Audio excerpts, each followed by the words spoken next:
الحمد لله رب العالمين والصلاة والسلام على سيد المرسلين وخاتم النبيين سيدنا وحبيبنا محمد وعلى آله وصحبه أجمعين ومن تبعهم بإحسان إلى يوم الدين. با سلام خدمت شما بینندگان عزیز، هر جا که هستید براتون آرزوی بهترین ها رو خواهم کرد و اما امروز هم در پی گنج دیگری روان هستیم و در جستجوی گنج‌های پنهان. گنج امروز هم گنج صبر هست. هفته گذشته در مورد این گنج صحبت کردم. همه شما متوجه هستید که صبر چقدر مهمه. خیلی از ماها به خاطر نداشتن صبر فرصت‌های زیادی رو از دست میدیم. به خاطر نداشتن صبر خیلی دوستامون رو از دست میدیم. به خاطر نداشتن صبر خیلی از امکانات رو از دست میدیم. نداشتن صبر خیلی غمها و غصه ها و دردها و رنج ها رو میکشیم. این در دنیا و در آخرت هم اونایی که صبر ندارن خیلی از اجرها رو از دست دادن. خداوند فرمود انما یوفی الصابرون اجرهم بغیر حساب. ببینید صبر دو نوعه. این رو بهتون بگم که صبر دو نوع. یک صبر هست صبر از گناه، دیگری صبر بر یا بگم سه نوع در واقع. یکی صبر بر طاعات، یعنی انسان خودش و نفسش رو حبس کنه بر طاعات، یعنی خواسته های دنیا از هر طرف میاد. شما میخوای بری نماز بخونی، وقتی که میخوای بری نماز بخونی هوای نفست میگه بهت حالا فعلا بشین، با دوستت داری چت میکنی. میخوای بری کار خیلی دیگری رو انجام بدی، حالا میگه بهت بشین فعلا وقت هست. از آن گفته میشه، نماز خونده میشه، تو هنوز جماعت رو از دست دادی، نماز اول وقت رو از دست دادی و همه فضیلت ها و آخر وقت میای عجله چند رکعت نماز رو خیلی سریع تموم میکنی. حواست نیست، ذهنت جای دیگری است، حواست پرته و هیچ اثری از نماز نمیبری. به خاطر همینه باید صبر بر طاعات یکی از انواع صبره. نوع دوم صبر از گناهه. گناه رو میاره بهت میگه بیا این کارو بکن، این مال حرام، حالا کسی نمیبینه بردار. دروغ بگو، کسی تو رو که نمیدونه. نفست، هوای نفس و شیطان وسوسه میکنه، به اون نامحرم نگاه کن، باش ارتباط بگیر، به این فیلم مبتذل نگاه کن، در گوشیت 100 تا فیلم و 100 تا عکس مبتذل وجود داره، همه اینها گناهن. یک کسی میاد امکان داره که این انسان فقیری باشه، خودتو بالاتر و متکبرتر میبینی، اینها گناهن. ولی صبر به تو چی میگه؟ میگه صبر کن. اگه نفست بهت میگه این پولو بردار، بر ندار، جلوی خودتو بگیر و مقاومت کن. صبر یعنی مقاومت کردن، یا مقاومت کردن در برابر فرار از عبادات، یا مقاومت کردن در برابر جذبه گناهان. گناهان تو رو جذب میکنن، تو مقاومت کن. طاعت و عبادات تو رو به خاطر سختی و مشقتی که درش هست باعث میشه که دور بشی، مقاومت کن و بمون. این دو صبر. صبر سوم صبر بر بلاه. وقتی که بلایی نازل میشه، سختی وجود داره، حالا این بلا آیا واقعا بلای حقیقی هست یا اینکه نه تو اون رو بلا میبینی، تو فکر میکنی بلاست، یعنی فکر میکنی که این بلاست، هیچ کدوم از نعمتها رو نمیبینی ولی اون بلا رو میبینی و شاید هم بلاست. خداوند در مورد کسانی که عزیزی رو از دست میدن فرمود و بشر الصابرین، بهشون مژده بده به صابرین. ببینید من گفتم که گنج به دنبال گنجیم. ببینیم اهل علم چی میگن درباره صبر. پس صبر ما سه نوعه. یکی صبر بر طاعات، دیگری صبر از گناه، سومی صبر در بلا و مصیبت، سختی هایی که در راه ما قرار میگیره. اگر سختی ها نبود همه خوب بودن، ولی سختی هاست که انسان های صابر رو از انسان غیر صابر جدا میکنه. شیرینی و حلاوت گناهان هست که انسان صابری که جلوی خودشو میگیره، خودشو کنترل میکنه، نمیره به دنبال اون شیرینی، در نتیجه این تفاوته. و حتی در دنیا هم ببینید کسی که میره به دنبال شهواتش، حالا حتی حلال، وقتی زیاده روی در حلال ها هم میکنه، زیاد میخوره، زیاد میخوابه، زیاد خلاصه همه اینها رو اسراف میکنه، مبتلا میشه به صدها بلا و بیماری و مشکلاتی که امروز میدونید بیماری های این عصر و این زمانه رو. ولی اگه صابر باشه جلو خودش رو بگیره، جلو شهوت شکمش رو بگیره، خیلی از بیماری ها رو ازش دور خواهد شد. جلو شهوت جنسیش رو بگیره، خیلی از بیماری ها ازش دور خواهد شد. به خاطر همینه که به خود رو نگه داشتن از گناهان نوع دوم هست و بربلا هم نوع سوم. ببینیم مسروق میگه به علی بن ابی طالب رضی الله عنه گفتند که الا ان تصبر فان من الایمان، یعنی از علی نقل میکنه، میگه علی گفت که الا ان الصبر من الایمان بمنزله الراس من الجسد، میگه بدانید که صبر، جایگاه صبر نسبت به ایمان مانند سر هست نسبت به بدن. اگه بدنی سرش رو ازش جدا کنی دیگه تموم شده. و اگر ایمان هم صبر رو ازش جدا کنی دیگه مرده. این کلام علی بن ابی طالب هست که میگه ان الصبر من الایمان بمنزله الراس من الجسد. جایگاه صبر نسبت به ایمان مانند جایگاه سر هست به بدن. فاذا قطع الراس بعد الجسد، اگه سرش رو بریدن جسد افتاده، جسد از بین رفته دیگه. ثم رفع صوته فقال، میگه علی بن ابی طالب صداشو بلند کرد و گفت که الا انه لا ایمان لمن لا صبر له وقال الصبر مطیه لا تکبو. گفت که صداشو بلند کرد، گفت که کسی که صبر نداره ایمان هم نداره. یعنی صبر وقتی نباشه ایمان انسان در خطره. به معنی این نیست که کافره، ولی به معنی این ایمانش در خطر عظیمیه. اون کسی که صبر نداره هر لحظه ایمان او به کمترین بادی از بین خواهد رفت. اونی که صبور نیست، خیلی ها رو دیدیم اگه کمی صبر کنه نجات پیدا میکنه، ولی چون صبور نیست وقتی که بلای کوچیکی به سرش میاد 100 تا حرف میزنه، هر کدوم از اون حرفایی که زده اگر اون رو به آب دریا بزنی اون رو آلوده میکنه. اینقدر کفر آمیز اون لفظی که گفته. و خیلی از انسانها رو ما دیدیم، انسان رو میبینی که کارگر هست، به خاطر اینکه اگر دید کسی دیگری نعمتی داره و صبر نمیکنه بر اینکه تلاش بیشتری بکنه، باعث میشه که شروع میکنه به کفر و ناسزا گفتن و یا پناه میبره به سحر و جادو، یا پناه میبره به هزار راه بدی که ایمانش رو از دست میده. اونی که صبر نداره نمازش رو ترک میکنه، اونی که صبر نداره روزه نمیگیره، اونی که صبر نداره میره دنبال ربا، میره دنبال رشوه، میره دنبال دزدی، میره دنبال فحشا، به خاطر اینکه صبر نداره. حرف علی بن ابی طالب حرف بسیار مهمی هست. الا ان من لا صبر له لا ایمان له. هر کسی که صبر نداره ایمان هم نداره. پس بدانید چقدر مهمه. نگهبان ایمان تو صبره. اونی که ایمان تو برات نگه میداره، اونی که اخلاق تو برات نگه میداره. ببینید وقتی که در یک دعوای قرار میگیرید، حالا دعوای خانوادگی بگم، دعوای دوستی بگم، میرید بیرون یک کسی اشتباهی میکنه در حق شما، اگه صبور باشی یک لبخند میزنی و بهش میگی نه اشکال نداره اشتباه کردی. اما اگه صبور نباشی هیچ اون اشتباهی که در حق تو کرده 2 برابرش رو ازش انتقام میگیری، 100 تا فحش و فضیحت هم خواهی کرد.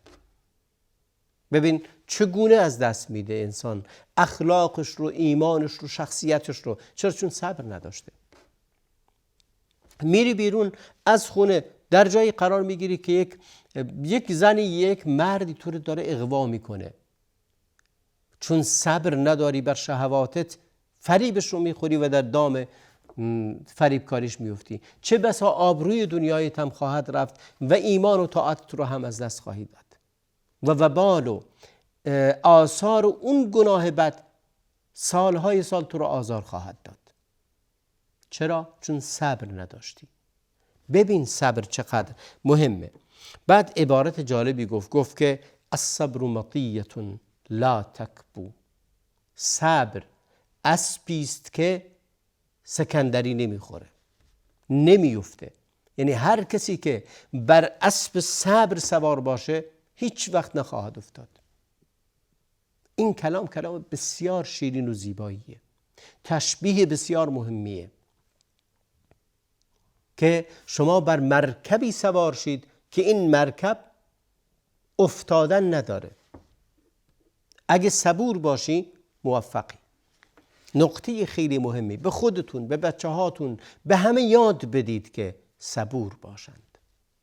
صبور بودن خیلی مهمه. وقتی که خیلی مواقع هست که شما یه حرفی، یک حرکتی، رفتاری رو از کسی میبینی، اگه صبر کنی علتش رو خواهی فهمید. ولی صبر نمی کنی، میری 100 تا موضع گیری سخت و غلط میکنی، بعدش مشخص میشه که اشتباه کردی. بعد شرمنده میشی، بعد اون دوست تو آزار دادی، همسر تو آزار دادی، فرزند تو آزار دادی. ولی اگه صبور باشی یأتیک الجواب، بدون اینکه خودتو خسته کنی. بعد عبارت جالب دیگری که حسن بصری میگوید، میگه قال الحسن الصبر کنز، میگه صبر گنجینه است که من کنوز الخیر، گنجی از گنجهای خیر و برکته. یعنی هر کسی که این کنز رو داشته باشه همه چی رو داره. خیلی جالب و مهمه. میگه کنز من کنوز الخیر لا یعطیه الله الا لعبد کریم، کریم عنده، یا کریم عنده. حسن بصری میگه گنجی از گنجینه های خیره که خداوند به کسی نمیدهد بجز به بنده‌ای که در نزد خدا این بنده انسان مکرمیه، انسان کریمیه. یعنی اگر تو صبر داشتی بدان که نزد خداوند احترام داری، نزد خداوند کرامت داری، به خاطر اینه که خداوند تو رو دوست داره و این نعمت رو بهت داده و این گنج رو بهت داده. الصبر کنز من کنوز الخیر لا یعطیه الله الا لعبد کریم عنده. فقط به کسی این گنج رو میده که نزد خداوند کرامت داره، احترام داره، به خاطر همین خداوند این گنج رو بهش داده. بعد عمر بن عبدالعزیز حرف جالبی داره، میگه ما انعم الله علی عبد نعمتا فانتزعها منه فعاضه مكانها الصبر الا كان ما عوضه خیرا مما انتزعه. میگه اگر خداوند به بنده از بندگانش نعمتی رو داد، سپس اون نعمت رو ازش گرفت و به جای اون نعمت بهش صبر داد، میگه اون صبری که خداوند بهش داده بسیار با ارزشتر از اون نعمتی است که ازش گرفته. یعنی اگر خدا به من و شما نعمتی داد و سپس اون نعمت رو ازمون گرفت، ولی به جای اون نعمت به ما صبر و بردباری داد، بدانیم که خداوند نعمت بسیار بزرگتری از اون نعمت اولی از ما گرفته. این صبری که به ما داده بسیار با ارزش تره، بسیار اجرش فراوان تره و کلامی است بسیار بسیار بسیار مهم که انسان باید به اون دقت و توجه خاصی داشته باشه. میمون ابن مهران میگه ما بال احد شیئا من ختم الخیر فما دونه الا الصبر. میگه هیچ چیز دیگری انسان نباید، اگر هر چی بهش دادن به اندازه دادن صبر، خیرش فراوان نیست. این اقوال اهل علم در این باب بود که بهتر بود که شما اینها رو بدونید. خداوند در قرآن کریم دستور داد به پیامبر، فرمود فاصبر صبرا جمیلا، صبر کن صبری زیبا. چیز دیگری در قرآن به این شیوه ستوده نشده. زیبایی برای صبر ستوده شده، فاصبر صبرا جمیلا، یک صبر زیبایی بکن. و حضرت یعقوب وقتی که یوسف رو برادراش بردن در دل چاه انداختن و بعد هم خبر برادر دیگرش بعد اینکه خلاصه رفتند و در کشور مصر در اونجا دیدند که یوسف رو نشناختن، ولی خب برادر دیگرشون به تهمت دزدی اونجا گرفته شد گفت فصبر جمیل والله المستعان علی ما یصنعون. و اونجاست که معنی صبر جمیل گفت صبر جمیل میکنم، صبر زیبا. شوکانی میگه معنی صبر جمیل چیه؟ قیل هو ان یکون صاحب المصیبة فی القوم لا یدرى او لا یدری بانه مصاب. اینه که صبر جمیل اینه که اون کسی که دچار بلایی شده در میان مردم، وقتی که نگاش میکنی ظاهرش اون کسی که بیاد و ندونه، مردم نفهمه که تو مصیبت زده هستی. اگه مردم نفهمند تو صبر جمیل کردی. ولی اگه هر جا رفتی ریختی بیرون، این بلا سرم اومده، این بدبختی سرم اومده، همه بدبختیات رو گفتی، صبر جمیل نکردی. صبر جمیل اونه که، صبر زیبا اونه که کسی نفهمه که تو مصیبت داری، کسی نفهمه که تو در بلایی، در تنگنایی، در سختی هستی، نعمتی رو از دست دادی.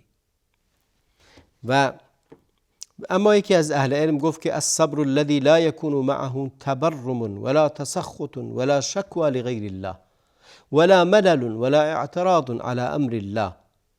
و حرف مفصل و زیبایی است که میگه صبر زیبا و جمیل این هست که صبری است که همراه با اون هیچ انقطاعی وجود نداره. یعنی چی؟ یعنی همچنان در مسیر عبادت و طاعتت ادامه میدی. این بلا باعث نشده که جلوی تو رو بگیره. بلایی که نازل شده مانع ادامه زندگیت، مانع خیرت، مانع رشدت نشده. دوما سبب این نشده که اعتراض کنی بر قدر خدا. سبب نارضایتیت به رضایت خدا نشده است، بلکه هیچ شکوایی رو، هیچ گلایی رو از این که این بلا به سرت اومده در پیشگاه غیر خدا نمیبری. اگر دعایی هم کردی در پیشگاه خداوند میکنی و اعتراضی هم بر تقدیر الهی نداری و از طاعت و عبادت باز نمیستی. بعضیا میگن من خیلی نمازخوان بودم تا اینکه فلان بلا سرم اومد دیگه منم نماز نمیخونم. مشخصه که تو در بلایی. ولی وقتی که اگر تو عبادت تو انجام میدی، 100 بلا 100 تیر از آسمان بباره باز هم ادامه میدی. این صبره و این نشانه موفقیت و نشانه پیروزیه. و اگر انسان در چنین درجه‌ای بود بداند که موفق است، بداند که خداوند صبر زیبا بهش داده. بعد در ادامه میگه الصبر الذی یصاحبه الایمان. اگه صبرت همراه با ایمان باشه، ایمان به قدر الهی، ایمان به راضی بودن به رضای خداوند و ایمان داشته باشی اگر این بلا الان به تو رسیده است چون مقدر بوده رسیده، اگر غیر این بود حتما نمی رسید و تسلیم امر خدا باشی. به انتهای برنامه امروز هم رسیدم. در برنامه دیگر ادامه همین موضوع رو خواهم گفت. و صلی الله و بارک علی نبینا محمد و علی آله و صحبه اجمعین.